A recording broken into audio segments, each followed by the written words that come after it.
जिस बंदे ने अभी तक ट्रम्प की पॉलिटिक्स को समझा नहीं है, वो शायद रीडिंग ही गलत कर रहा है इतने सालों से कि वर्ल्ड पॉलिटिक्स कैसे चलता है। ट्रम्प की जितनी भी पॉलिसीज होती हैं, वो हमेशा रिवर्स मारता है पूरी की पूरी मार्केट को खराब करने के बाद। क्यों? क्योंकि उसको खुद को पता है ये वाली बात कि उसकी खुद की कंट्री के अंदर डोमेस्टिक मैन्युफैक्चरिंग नाम की चीज ही नहीं है। तो वो टैरिफ अगर लगाएगा तो उनकी खुद की कंट्री के अंदर इन्फ्लेशन पैदा हो जाएगी। अब ट्रम्प की गेम प्ले क्या है कि पहले पूरे वर्ल्ड को डरा दो, पूरा वर्ल्ड डर जाएगा, ट्रम्प की बातों में आ जाएगा। लेकिन लोग ट्रम्प के साथ पहले भी काम कर चुके हैं।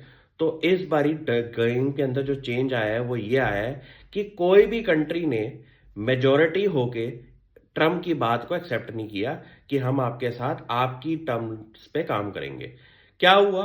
कंट्रीज के प्रेसिडेंट प्राइम मिनिस्टर्स गए ट्रम्प के पास। ट्रम्प ने उनको अपना अपना दबदबा दिखाया कि आप अपने टैरिफ्स कम करो, हम जैसे बोलेंगे वैसे काम करो। ये पहली फेज कर चुका है ट्रम्प इस काम के अंदर।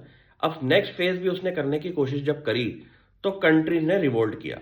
क्या हुआ? यूरोप एक तरफ हो चुका है, इंडिया न्यूट्रल स्टैंस रखता है, और ट्रम्प को यह समझ में आ चुका कि अब उसका जो कमांडिंग पोजीशन है वर्ल्ड ऑर्डर के अंदर, वो इतनी ताकतवर नहीं दिखाई दे रही। क्यों? सबसे बड़ी बात है कि चाइना पे वो कुछ भी इफेक्ट डालेगा तो चाइना उसके ऊपर रेट्रोस्पेक्ट इफेक्ट डाल लेता है टैरिफ के ऊपर। इंडिया हमेशा वैसे भी एक्सपोर्ट साइज के अंदर इतना बड़ा काम करता नहीं है मैन्युफैक्चरिंग और प्रोडक्ट्स के अंदर, तो इंडिया को इतना फर्क आएगा नहीं। यूरोप के सारे देशों ने मिलकर ये बोला कि ट्रम्प की कोई भी नेगेटिव पॉलिसी हमारे लिए आएगी तो हम उस पर कुछ ज्यादा इफेक्ट नहीं करने वाले, क्योंकि ट्रम्प की जो मोनोपोली वाली सिचुएशन है, हर चीज में कमांडिंग पोजीशन रखना, यूक्रेन के प्रेसिडेंट को पब्लिकली ह्यूमिलेट करना, उस पॉलिसीज का इफेक्ट नेचुरली दिखाई देगा कि ट्रम्प के हाथ से पावर ऑफ कंट्रोल खत्म हो रहा है पूरे वर्ल्ड ऑर्डर का। अब इस पे इफेक्ट क्या आ रहा है कि पूरे वर्ल्ड के अंदर वॉलेटिलिटी क्रिएट हो चुकी है। पहले इंडिया की मार्केट जो थी वो डोमेस्टिक रीजंस की वजह से फॉल हो रही थी, ओवर वैल्यूएशन का केस था। लेकिन अब पूरे वर्ल्ड के अंदर जो वॉलेटिलिटी क्रिएट हो चुकी है, वहां पे सिस्टम क्या है कि कोई बड़ा आदमी, कोई बड़ा फंड मैनेजर ऐसे मॉल में पैसा नहीं लगाता।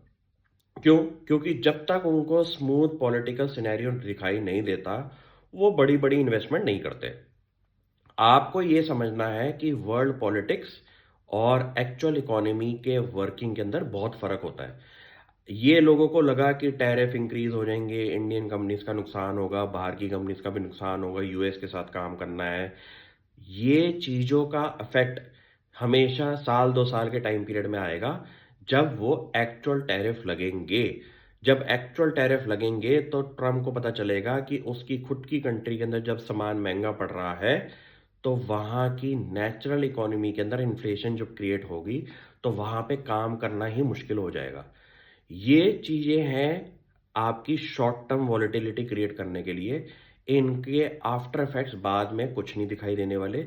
सिर्फ ये होगा कि एक आदमी प्रेसिडेंट है, वो पहले कुछ कहता है, फिर अपनी बात को पलटता है, और ऐसे ही हर बारी लोग इसकी बातों में नहीं आने वाले। तो ये सिनेरियो पे आप काम करें, और इसमें आपके डायरेक्ट डीमैट पे जो इफेक्ट आ रहा है उसको आप स्टेबलाइज करने के लिए क्या कर सकते हैं कि थोड़े दिन डीमैट को देखना बंद कर दें। Thank you.